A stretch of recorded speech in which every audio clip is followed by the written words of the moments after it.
Ladies and gentlemen, Foreign Minister, dear Bilawal, a very warm welcome to Berlin. When we last met in June this year, unfortunately the coronavirus put a spanner in the works. I had to break off my visit, and you, and I do apologize for that, had to isolate yourself. And then the visit you'd planned for Berlin for August this week was not possible because the floods came to Pakistan. The heavy monsoons flooded an area almost the size of the Federal Republic of Germany. It is almost impossible to try to imagine what that means.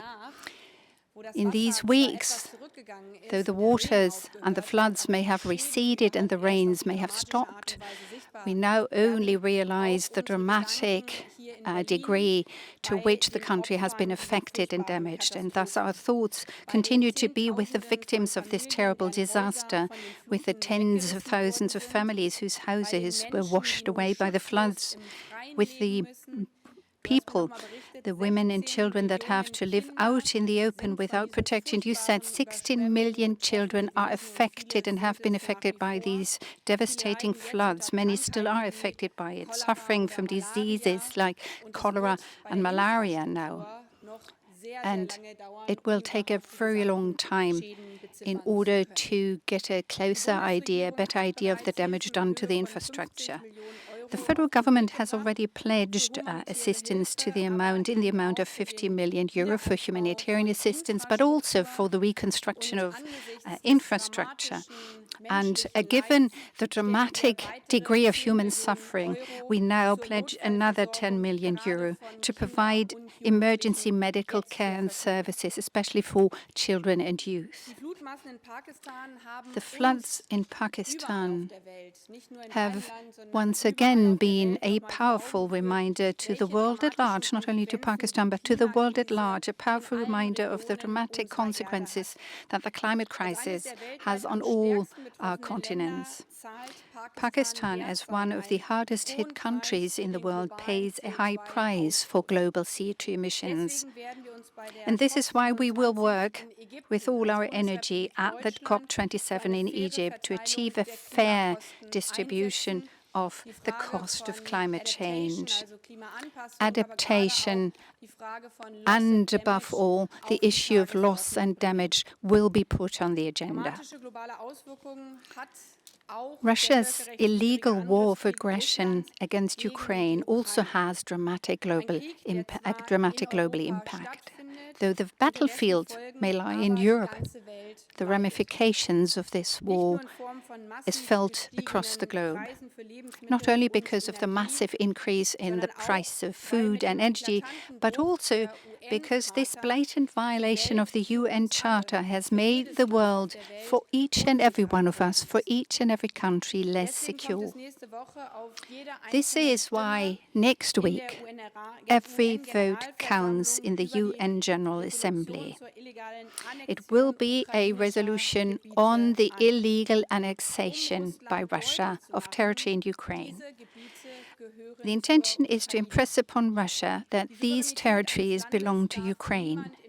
No one must be allowed to call into question the sovereignty of a country, and particularly not through the use of violence. In these difficult times, the good cooperation between Germany and Pakistan, the fact that we are working together to find solutions to global problems and that we can rely on each other bilaterally is even more valuable. Germany is already Pakistan's most important trading partner in the European Union. One strategic consequence we've drawn from Russia's war of aggression is that we intend to diversify our relations in the economic sphere. Thus, we also talk today about how we can further improve conditions for investments by German companies in Pakistan, in particular with an eye to infrastructure projects, in particular when it comes to expanding the use of renewables, green technology, not only in the area of electricity, but also expanding green industry. You pointed out once again, and I think it's very important for us to talk about this openly and honestly, that especially as far as the major infrastructure projects are concerned, others will fill the gap that results from others not stepping in. Pakistan plays a very important part for stability in the region, in particular as regards Afghanistan. Without you as a partner at our side, it would not have been possible for us to get so many Afghans out of the country. But together we've succeeded in evacuating tens of thousands of Afghans, allowing them to leave their country and to travel safely to Germany. And I would like to use this opportunity to once again thank you for this here and now in Berlin. Unfortunately, this does not mean that this process of getting the people out of the country has been running smoothly. Recently, it has faltered. We still have many people blocked in Afghanistan whom we had pledged to accept in Germany. Thus, we also talked today about how we can make it possible for these people to leave their country. It is clear that Pakistan can continue to rely on our support. Every individual whom we pledge to accept into Germany and who is allowed to enter Pakistan will travel on to Germany. We have increased the staff at our embassy. My visit, however short it may have been, was used to provide the logisticals and organizational issues and to discuss them with Pakistan.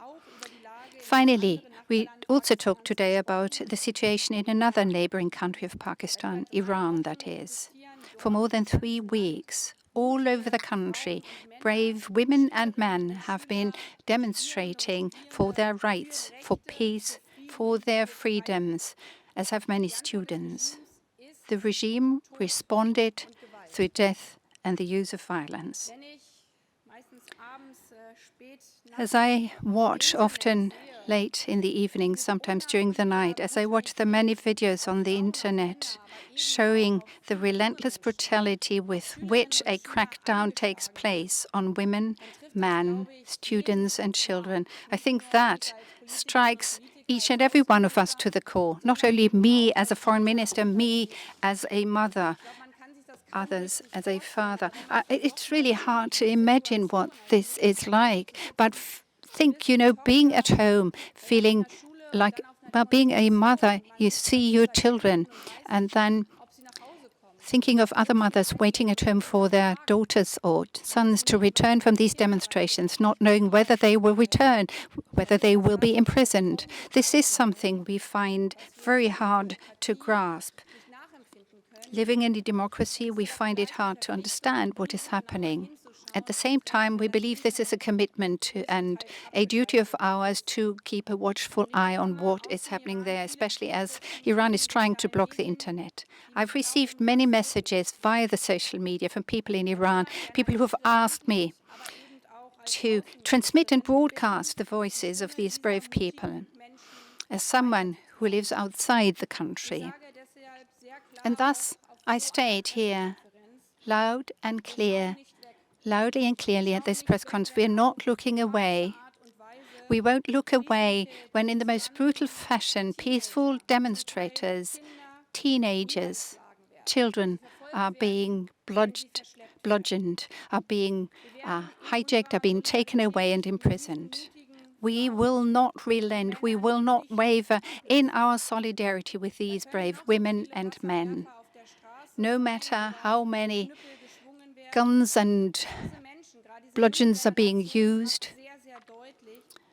this generation, these young people have made it very clear they want their voices to be heard, and they will not stop speaking out. Thus, we will continue to also be the voice of these people. We are raising our voices, we the politicians, in the United Nations, in the Human Rights Council, as we have done these days.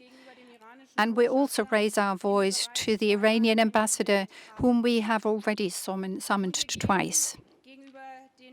And we also take action against those who are responsible for the brutal repression, using the means that we have at our disposal. On the one hand, we plan to impose additional sanctions, and we're working with France together at the European level, and these sanctions are to come on top of those that have already been imposed. 4 sanctions systems with a total of 550 listings of units or institutions or individuals in Iran. This is what we have done and are doing at the European level these days. When the next Council meeting takes place, we will hopefully take the respective decisions. And this means that those responsible for the brutal repression will have to face up and to accept the responsibility for those deeds. These people will not be allowed to enter the European Union. Their assets in the European Union will be frozen. Dear Bilawal, no matter how tough the issues we have discussed and spoken about today, in your region of the world and in my part of the world, I am immensely grateful to you for having visited me in these difficult times.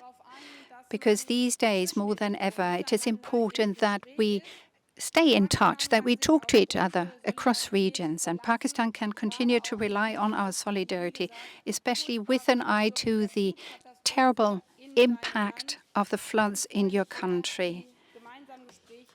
And I look forward to continuing the talks and the exchange of views with you. I wish you all the best for the millions of victims of the floods in Pakistan, and thank you for having come to Berlin today. Thank you.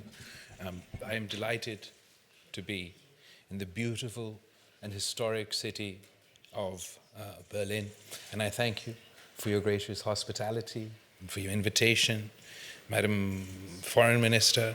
And I picked up the thread of our conversation where it was left off in Pakistan in June 2022. The Foreign Minister and I had discussed bilateral issues and had detailed exchanges on regional and international developments of mutual interest, but most importantly, the climate catastrophe of epic proportions that we're experiencing back home in Pakistan. Given Germany's important position as the driving engine of European economies and politics, our bilateral relations assume crucial significance. Our relations continue to grow from strength to strength. Last year was special as we celebrated the 70 years of our diplomatic relations between our two countries.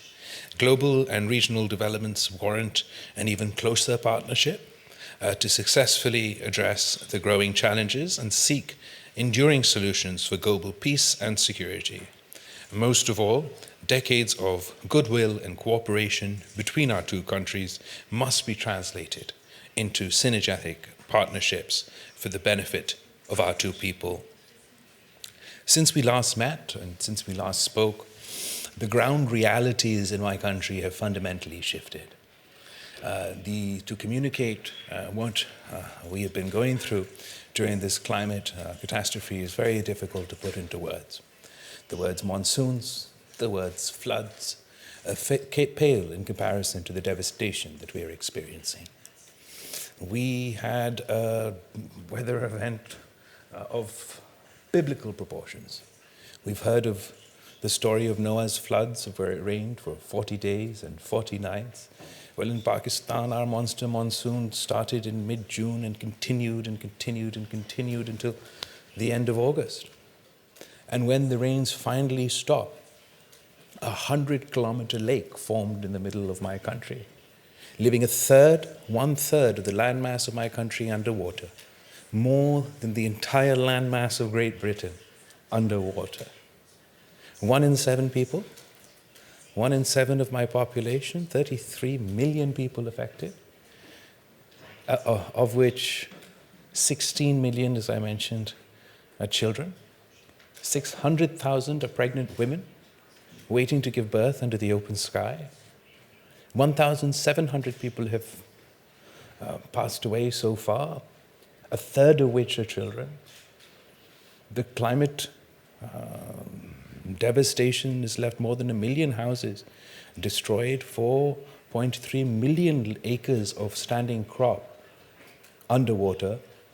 The UN Health Organization, World Health Organization, has warned of a second catastrophe in the form of a health catastrophe with waterborne diseases spreading at epidemic proportions.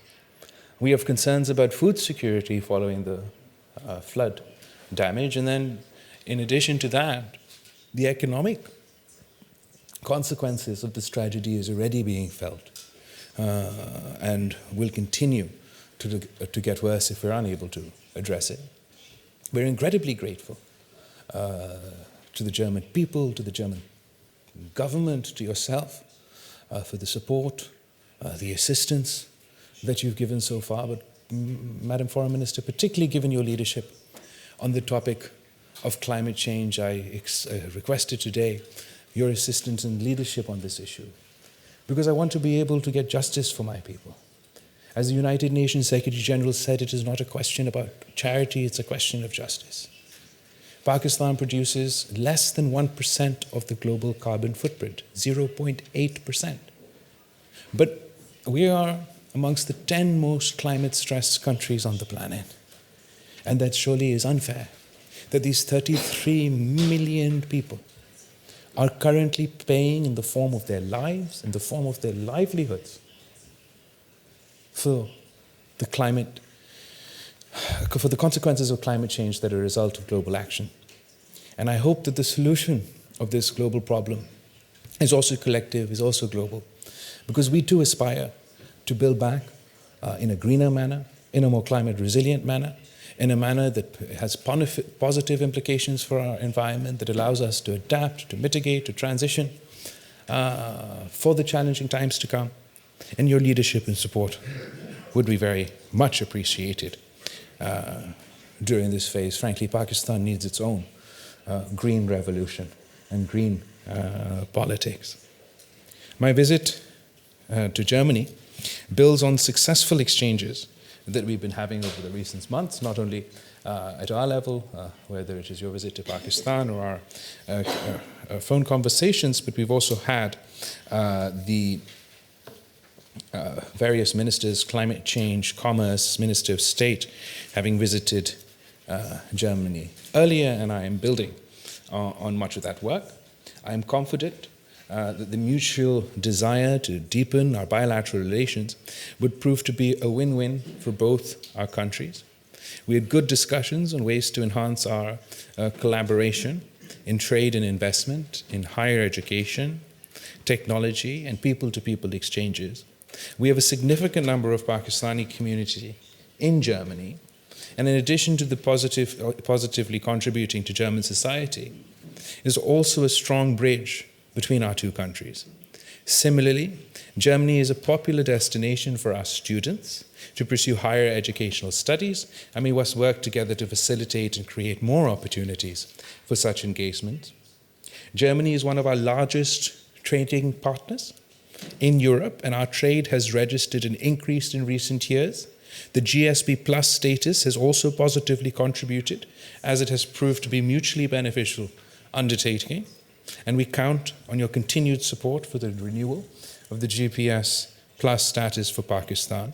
We also discussed the establishment of a formal Pakistan-Germany Chamber of Commerce in Pakistan, which would be vital stepping stone to materialize the envisioned economic engagement. Our discussion on regional issues were also useful.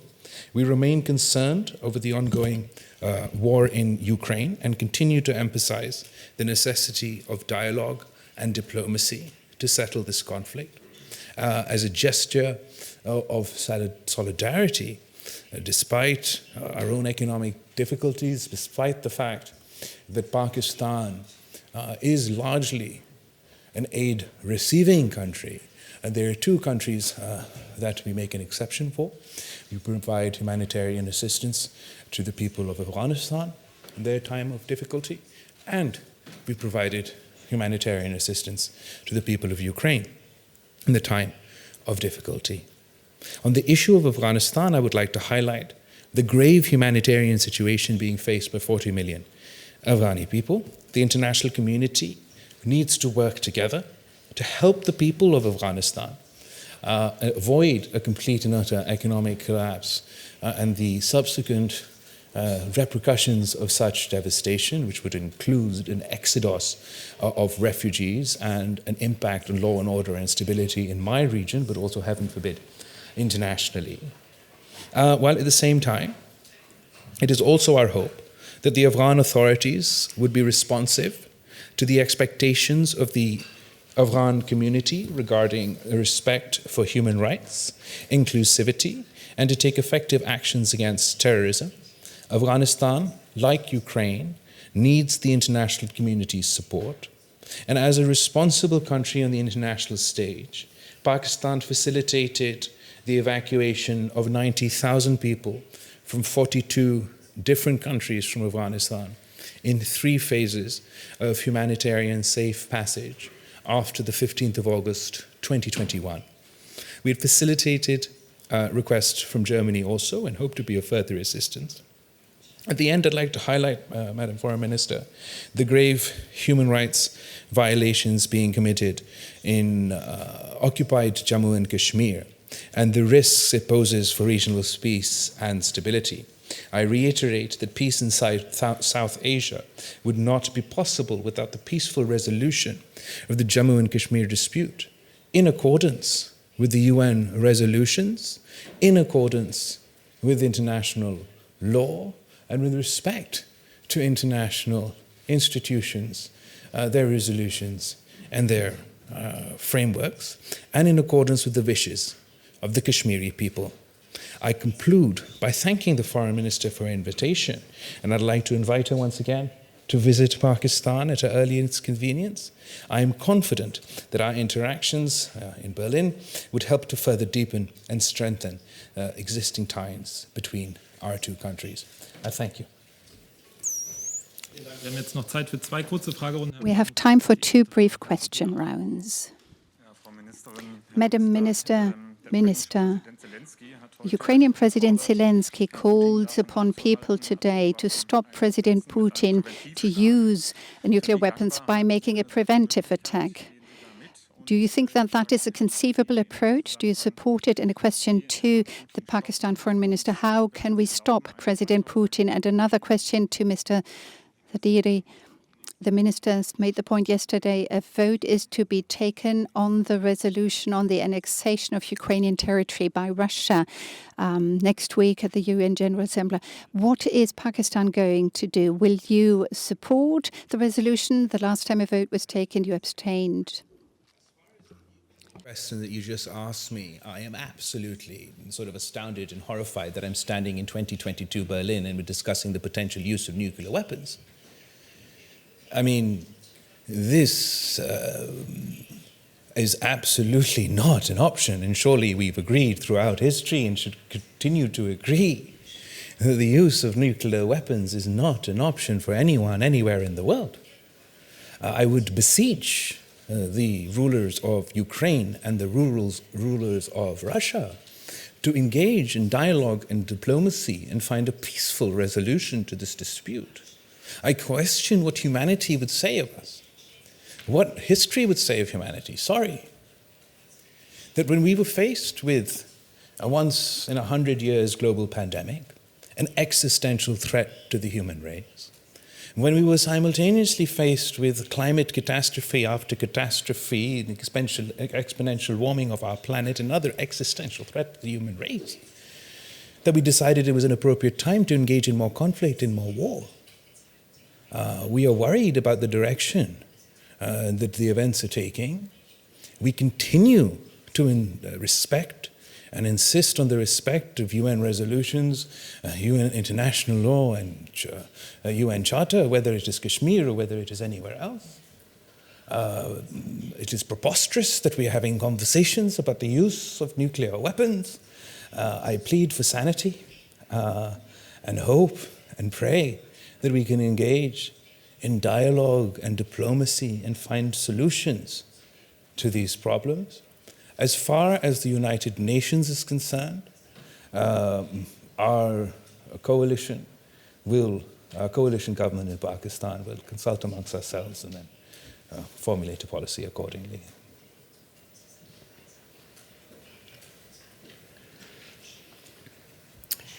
Ich glaube, die Darstellung meines geschätzten Kollegen kann man What my esteemed colleague just said can only be supported by me. The fact that we would have to face the possibility of the potential use of nuclear weapons in this century of ours is inconceivable.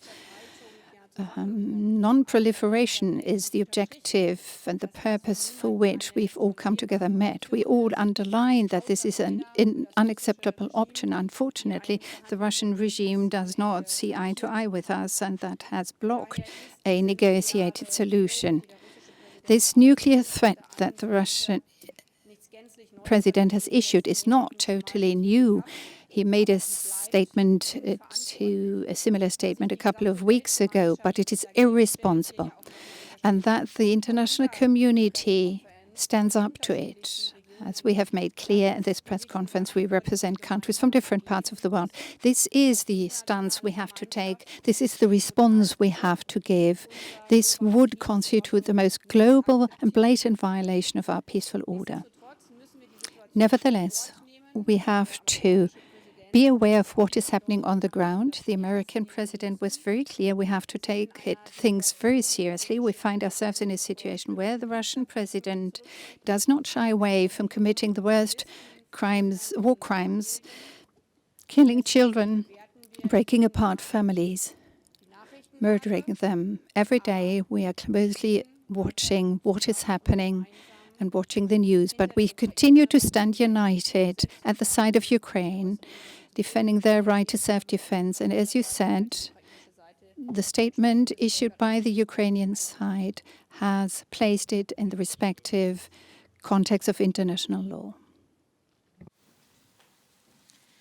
My question goes to German Foreign Minister. I would like to draw your attention towards students and family reunion visa problem in German mission in Pakistan.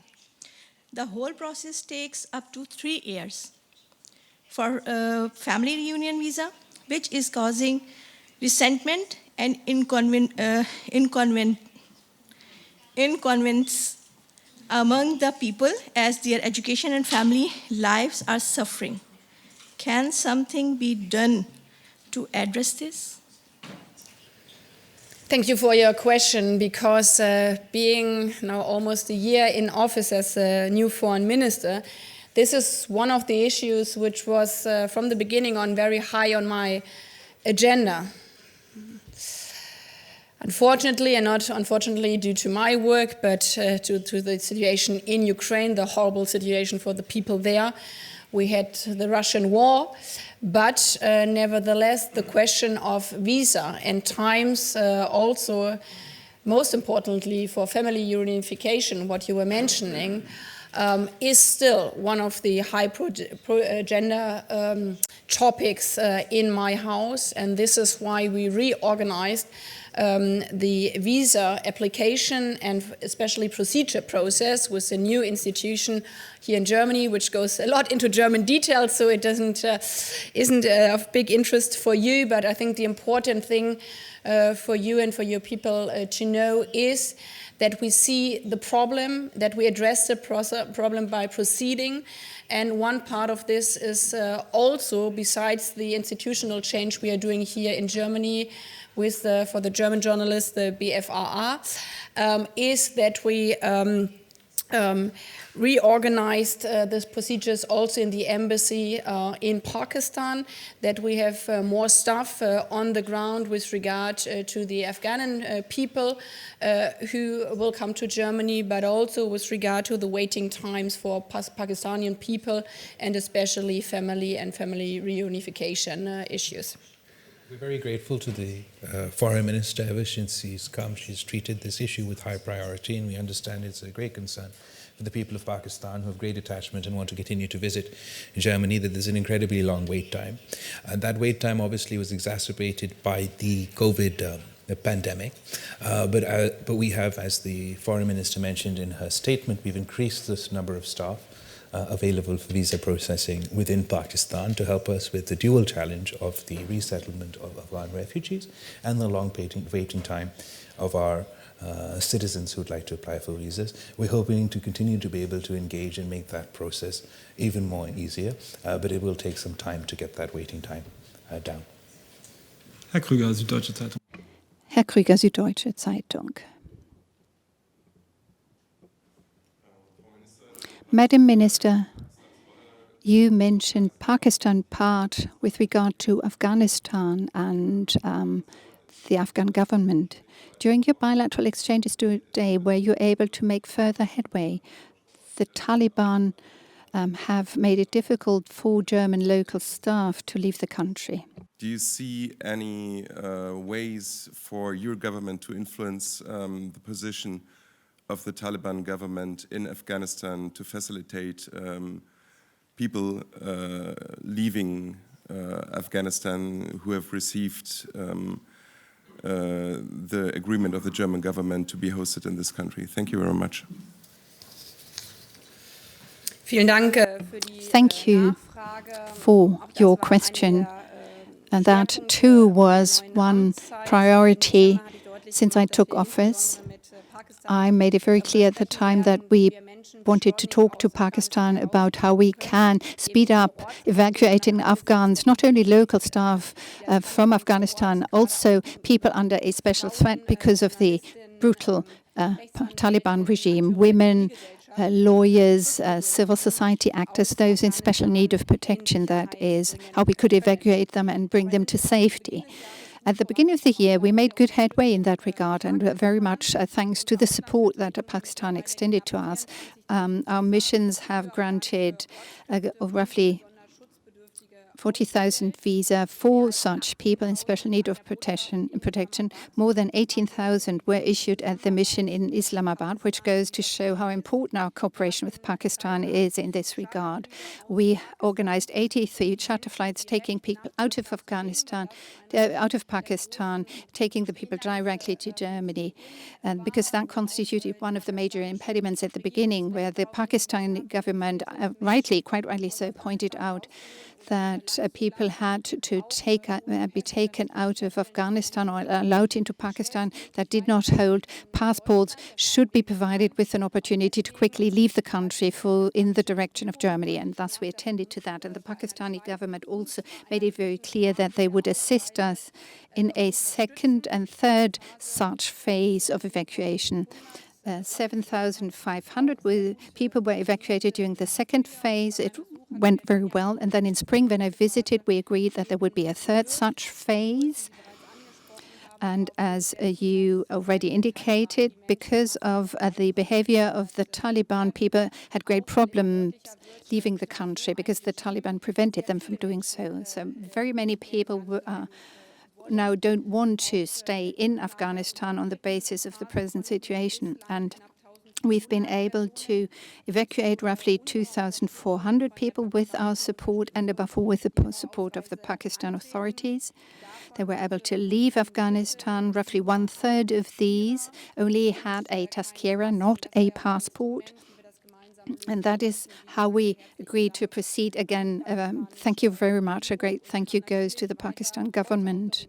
Today, too, we talked about how we can continue to provide assistance to those people who have not been able to leave Afghanistan. We had agreed on a figure, in line with the figures we achieved in the second and first phase. And that we have not yet been able to evacuate in the third phase. Even from Berlin and even from Islamabad, it is very difficult to influence the Taliban, so I don't want to go into greater detail here. This has also been a high priority area, and we must look at the positives and then talk about the difficulties that we face. So during phase 1, 2, and 3, we managed to get a significant number of people out, not only those destined for Germany, but those destined for 42 different countries across the world. And we did initially receive positive cooperation on this front. The difficulties faced now, I think we'd be able to address with some further engagement with the Afghan interim government.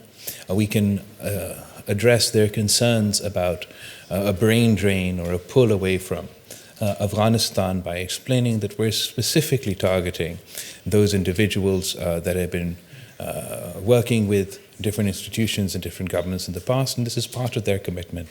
I'm confident that as far as phase 3 is concerned, we will be able to as a result of our engagement, hopefully move in a positive direction. At the end of the day, there is an interim government in Afghanistan that we have to continue to engage with if we want to see results in this and in other areas. I think by and large, their cooperation as far as getting people out of Afghanistan has been a positive story. I hope it can conclude also on a positive note. There are difficulties, but the art of diplomacy is to engage and to maneuver around those difficulties to achieve an equally beneficial situation. I think that your foreign minister has played an incredible role in getting people out of Afghanistan, particularly those of interest to Germany and the German government, and I am hoping that we continue to be able to work together on this issue. And the final question goes to Mr. Sahur from the Pakistani German Press Club. Oh. Pakistani German Press Club.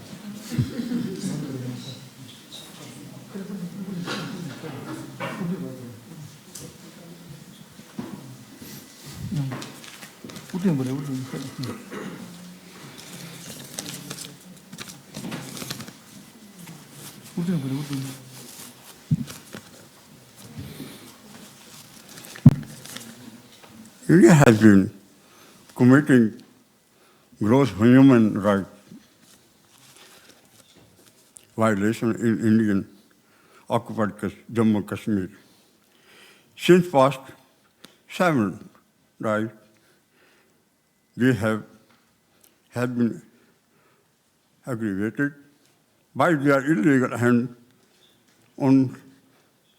unaltered rejection of special status of territory since 4th August 2019, which is against the UN Security Council resolution. What role can Germany play in the resolution of the Jammu and Kashmir dispute as per the appreciation of the Kashmiri people and the international law? I think he's asking about Kashmir and the occupied territories. Thank you very much. I hope I got the whole question right, but on the situation on Kashmir and the role of Germany.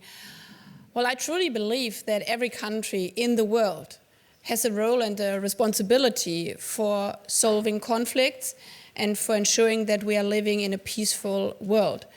So my call for peace doesn't only count for Europe and the situation of the brutal war of Russia against Ukraine, but this is also our responsibility to look at other regions with tensions or situation of war. And therefore, I really appreciate that we can have so close meetings and exchange of views with different actors in the world who see their regions obviously more precisely when how we can see them because we are far away. So yes, Germany also has a role and responsibility with regard to the situation of Kashmir. Therefore, we support intensively the engagement of the United Nations to find peaceful solutions in the regions.